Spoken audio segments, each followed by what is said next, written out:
publication presents digital learning. Hello students. Today in this presentation, I will teach you the chapter India's contribution in functions of UNO. India has been a member of the United Nations since its inception, bodying a commitment to peace and global cooperation. Bharat शुरू से ही United Nations का सदस्य रहा है और हमेशा शांति और सहयोग में विश्वास रखता है. After gaining independence, India actively participated in various UN projects, joining vital organizations like UNESCO and World Health Organization. आजादी के बाद भारत ने संयुक्त राष्ट्र के कई कार्यक्रमों में भाग लिया और UNESCO तथा वर्ल्ड हेल्थ ऑर्गेनाइजेशन जैसी संस्थाओं से जुड़ा. Countries' contributions extended to military support. Bharat ने सेना के जरिए भी योगदान दिया, with Indian troops deployed to maintain peace in conflict zones such as Korea, Congo, Iran and Iraq.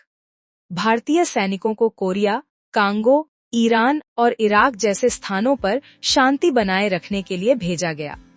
India, represented by Vijaya Lakshmi Pandit as the first woman president of the General Assembly, consistently championed justice for all. Bharat की ओर से विजया लक्ष्मी पंडित महासभा की पहली महिला अध्यक्ष बनी और उन्होंने न्याय की बात की. Standing against injustices worldwide, including apartheid in South Africa and the plight of Palestinians. Bharat ने दक्षिण अफ्रीका में रंगभेद और फिलिस्तीन के लोगों के समर्थन में आवाज उठाई. Indian experts have also provided technical assistance globally while gaining invaluable training through UN programs. भारतीय विशेषज्ञों ने दुनिया के कई देशों को तकनीकी मदद दी और संयुक्त राष्ट्र से प्रशिक्षण भी लिया. This collaboration has significantly benefited India in diverse sectors. इससे भारत को भी कई क्षेत्रों में लाभ हुआ. Rise of the non aligned movement NAM emerged in the post world war II context.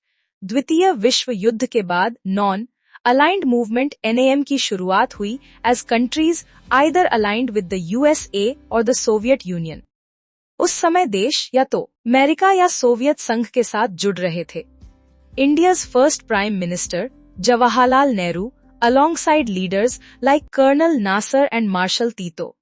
Bharat के पहले प्रधानमंत्री जवाहरलाल नेहरू ने नासिर और टीटो जैसे नेताओं के साथ मिलकर advocated for remaining independent from military alliances, fostering solidarity among developing Nations. किसी भी सैन्य गुट में शामिल न होने और स्वतंत्र रहने की बात कही. Essence of NAM is mutual support in combating poverty and enhancing trade without interference in each other's affairs. NAM का उद्देश्य है कि देश एक दूसरे की मदद करें और बिना हस्तक्षेप के व्यापार बढ़ाएं. This movement has introduced a sense of self-reliance among पूरा nations, diminishing reliance on powerful countries. इससे गरीब देशों में आत्मनिर्भरता की भावना बढ़ी और बड़े देशों पर निर्भरता कम हुई. India's pivotal role in establishing NAM is evident as seen in the 7th session held in New Delhi. NAM को मजबूत बनाने में भारत की बड़ी भूमिका रही है, जैसे नई दिल्ली में इसका सम्मेलन हुआ. Through the principles of the UN and NAM, there is hope for lasting global peace, diminished arms races, संयुक्त राष्ट्र और NAM के सिद्धांतों से दुनिया में स्थायी शांति की उम्मीद है. A narrowing wealth gap, promoting collaborative solutions for future challenges. साथ ही देशों के बीच आर्थिक अंतर कम होगा और मिलकर समस्याओं का समाधान